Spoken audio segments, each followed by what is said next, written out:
आज बैलगाडा शर्यतीचा कार्यक्रम आज पालघर जिल्ह्यामध्ये वाडा तालुक्यात पहिल्यांदाच आयोजित होतोय आणि आयोजक आपण आहात. कशा पद्धतीने तयारी आणि काय आहे विषय काय आहे? हा मैदान होता 22 तारखेला जो रद्द झाला एक ढोलकम ठिकाणी, जो शहापूर तालुक्यात काही अडचणीमुळे. तर मग एक असा विचार केला की अखिल भारतीय संघटना महाराष्ट्र राज्य ठाणे रायगड पालघरचं नाव कुठंतरी येतं, म्हणजे हे पालघर जिल्ह्यामध्ये घ्यायचं मन ठरलं की पालघर जिल्ह्यात हे मैदान घेतलं.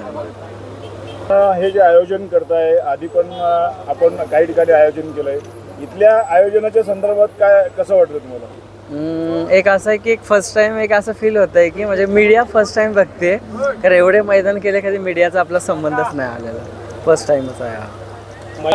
मैदानामध्ये म्हणजे एक असं बोलू शकते की म्हणजे वाडा तालुक्यातले जे गाव आहे सापरुंडे, इकडे लोकांनी भरपूर सपोर्ट केला.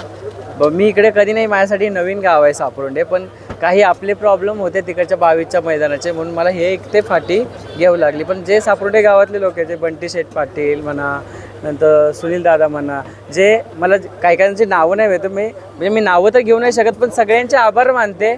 एक विजू दादा पण म्हणा, विजू पाटील म्हणा, जे पाटील मंडळी आहे, जे सगळ्यांचं मी आभार मानते.